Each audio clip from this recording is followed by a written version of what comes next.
नमस्कार दोस्तों, ओम श्री गणेशाय नमः।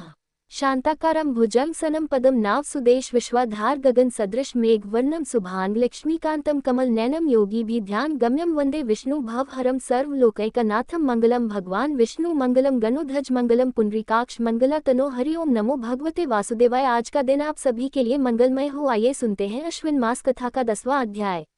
अवधूत दत्तात्रेय जी ने महाराज यदु से कहा, राजन, मनुष्यों को जो वस्तुएं अत्यंत प्रिय लगती हैं उन्हें इकट्ठा करना ही उनके दुख का कारण है। जो बुद्धिमान पुरुष ये बात समझकर अकिंचन भाव से रहता है, शरीर की तो बात ही अलग, मन से भी किसी वस्तु का संग्रह नहीं करता, उसे अनंत सुख स्वरूप परमात्मा की प्राप्ति होती है। एक कुर पक्षी अपने चोंच में मांस का टुकड़ा लिए हुए था। उस समय दूसरे बलवान पक्षी जिनके पास मांस नहीं था उससे छीनने के लिए उसे घेर कर चोंचे मारने लगे। जब कुरल पक्षी ने अपनी चोंच से मांस का टुकड़ा फेंक दिया तभी उसे सुख मिला। मुझे मान या अपमान का कोई ध्यान नहीं है और घर एवं परिवार वालों को जो चिंता होती है वह मुझे नहीं है। मैं अपने आत्मा में ही रमता हूँ और अपने साथ ही क्रीड़ा करता हूँ।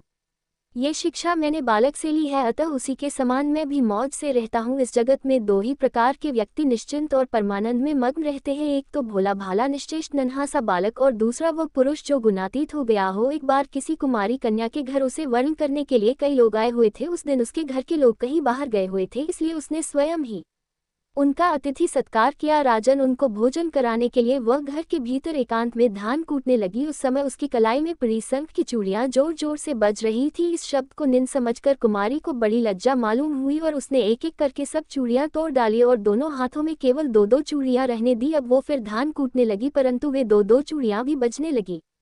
तब उसने एक एक चूड़ी और तोड़ दी। जब दोनों कलाइयों में केवल एक एक चूड़ी रह गई तब किसी प्रकार की आवाज नहीं हुई। रिपु दमन, उस समय लोगों का आचार विचार निखरने पकने के लिए इधर उधर घूमता घुमाता मैं भी वहां पहुंच गया था। मैंने उससे ये शिक्षा ग्रहण की कि जब बहुत लोग एक साथ रहते हैं तब कल होता है और दो आदमी साथ रहते हैं तब भी बातचीत तो होती ही है। इसलिए कन्या की चूड़ी के समान अकेले ही विचारना चाहिए। राजन, मैंने बाण बनाने वाले से यह सीखा है कि आसन और श्वास को जीतकर वैराग्य और अभ्यास के द्वारा अपने मन को वश में कर ले और फिर बड़ी सावधानी के साथ उसे एक लक्ष्य में लगा दे। जब परमानंद स्वरूप परमात्मा में मन स्थिर हो जाता है तब वह धीरे धीरे कर्म वासनाओं की धूल को डोद बहाता है। सत्यगुण की वृद्धि से रजोगुण और तम गुण वृत्तियों का त्याग करके मन वैसे ही शांत हो जाता है जैसे धन के बिना अग्नि। इस प्रकार जिसका चित्त अपने आत्मा में स्थिर निरुद्ध हो जाता है उसे बाहर भीतर कहीं किसी पदार्थ का भान नहीं होता। मैंने देखा था कि एक बाण बनाने वाला कारीगर बाण बनाने में इतना तन्मय हो रहा था कि उसके पास से ही दलबल के साथ राजा की सवारी निकल गई और उसे पता तक न चला। राजन, मैंने सांप से यह शिक्षा ग्रहण की है कि सन्यासी को सर्प की भांति अकेले ही विचरण करना चाहिए। उसे मंडली नहीं बांधनी चाहिए, मठ तो बनाना ही नहीं चाहिए। वह एक स्थान में न रहे, प्रमाद न करे, गुहा आदि में पड़ा रहे, बाहरी आचार से पहचाना ना जाए, किसी से सहायता न ले और बहुत कम बोले। इस अनित्य शरीर के लिए घर बनाने के बखेड़ा व्यर्थ और दुख की शाम दूसरों के बनाए घर में घुसकर बड़े आराम से अपना समय काटता है। अब मकड़ी से ली हुई शिक्षा सुनो। सबके प्रकाशक और अंतर्यामी सर्वशक्तिमान भगवान ने पूर्व कल्प में बिना किसी अन्य सहायक के अपनी ही माया से रचे हुए जगत को कल्प के अंत में काल शक्ति के द्वारा नष्ट कर दिया, उसे अपने में लीन कर लिया। असजातीय विजातीय तथा स्वागत भेद से सुनने अकेले ही शेष रह गए। वे सबके अधिष्ठान है, सबके आश्रय है, परंतु स्वयं अपने आश्रय अपने ही आधार से रहते हैं, उनका कोई दूसरा आधार नहीं है। वे प्रकृति और पुरुष दोनों के नियामक कार्य और कारणात्मक जगत के आदि कारण परमात्मा अपनी शक्ति काल के प्रभाव से सत्रज आदि समस्त शक्तियों को समय अवस्था में पहुंचा देते हैं और स्वयं केवल रूप से एक और अद्वितीय रूप से विराजमान रहते हैं। वे केवल स्वरूप और आनंद घन मात्र है, किसी भी प्रकार की उपाधि का उनसे संबंध नहीं है। वे ही प्रभु केवल अपनी शक्ति काल के द्वारा अपनी त्रिगुण में माया को शुद्ध करते हैं और उससे पहले क्रिया शक्ति प्रधान सूत्र की रचना करते हैं। ये सूत्र रूप मतत्व ही तीनों गुणों की पहली अभिव्यक्ति है, वही सब प्रकार की सृष्टि का मूल कारण है। उसी में ये सारा विश्व सूत में ताने बाने की तरह ओतप्रोत है और इसी के कारण जीव को जन्म मृत्यु के चक्कर में पड़ना पड़ता है। जैसे मकड़ी अपने हृदय से मुंह के द्वारा जाला फैलाती है, उसी में विहार करती है और फिर उसे निगल जाती है, वैसे ही परमेश्वर भी इस जगत को अपने से उत्पन्न करते हैं, उसमें जीव रूप से विहार करते हैं और फिर उसे अपने में लीन कर लेते हैं। राजन, मैंने भृंगी कीड़े से यह शिक्षा ग्रहण की है, यदि प्राणी स्नेह से, द्वेष से अथवा भय से भी जानबूझकर एकाग्रता रूप से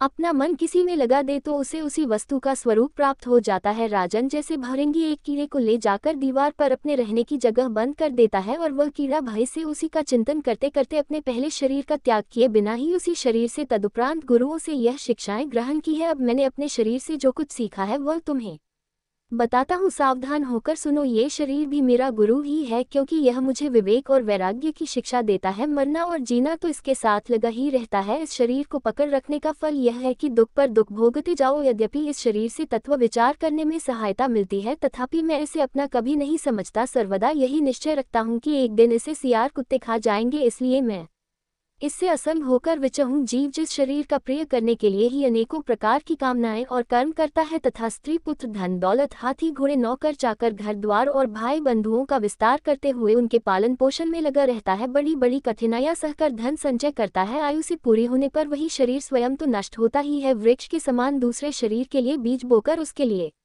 विदु की व्यवस्था कर जाता है। जैसे बहुत सी सौतें अपने एक पति को अपनी अपनी ओर खींचती है, वैसे ही जीव को जीव एक ओर स्वादिष्ट पदार्थों की ओर खींचती है, तो प्यास दूसरी ओर जल की ओर, जने इंद्रिय एक ओर स्त्री संभोग की ओर ले जाना चाहती है, तो त्वचा पेट और कान दूसरी ओर कोमल स्पर्श भोजन और मधुर शब्द की ओर खींचने लगते हैं। नाक कहीं सुंदर गंध सूंघने के लिए ले जाना चाह है, तो चंचल नेत्र कहीं दूसरी और सुंदर रूप देखने के लिए। इस प्रकार कर्मेंद्रियां और ज्ञानेंद्रियां दोनों ही इसे सताती रहती है। वैसे ही भगवान ने अपनी अचिंत शक्ति माया से वृक्ष गने वाले जंतु पक्षी दास और मछली आदि अनेकों प्रकार की योनि रची, परंतु उनसे उन्हें संतोष न हुआ। तब उन्होंने मनुष्य शरीर की सृष्टि की। यह ऐसी बुद्धि से युक्त है जो ब्रह्म का साक्षात्कार कर सकती है।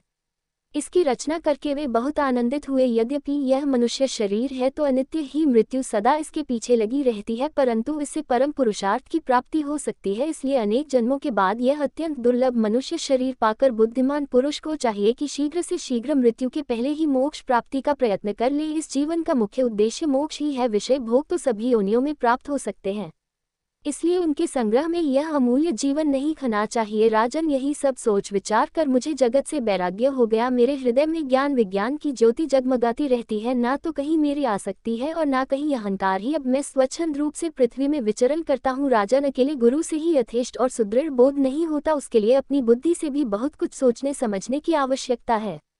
देखो, ऋषियों ने एक ही अद्वितीय ब्रह्म का अनेकों प्रकार से गान किया है। यदि तुम स्वयं विचार का निर्णय न करोगे तो ब्रह्म के वास्तविक स्वरूप को कैसे जान सकोगे। भगवान श्री कृष्ण ने कहा, प्यारे उद्धव, गंभीर बुद्धि अवधूत दत्तात्रेय ने राजा यदु को इस प्रकार उपदेश किया। यदु ने उनकी पूजा और वंदना की। दत्तात्रेय जी उनसे अनुमति लेकर बड़ी प्रसन्नता से इच्छा अनुसार पधार गए। हमारे पूर्वजों के भी पूर्वज राजा यदु अधक दत्तात्रेय की यह बात सुनकर समस्त आसक्तियों से छुटकारा पा गए और समदर्शी हो गए। इसी प्रकार तुम्हें भी समस्त आसक्तियों का परित्याग करके समदर्शी हो जाना चाहिए। तो इसी के साथ आज का यह अध्याय समाप्त हुआ। इसके आगे भगवान श्री कृष्ण ने उद्धव जी से क्या कहा, यह मैं कल के अध्याय में सुनाऊंगा। तब तक के लिए भगवान हरि का नाम लेते रहे तो प्रेम से बोलिए, भगवान विष्णु की जय, श्री कृष्ण भगवान की जय, समस्त देवी देवताओं की जय।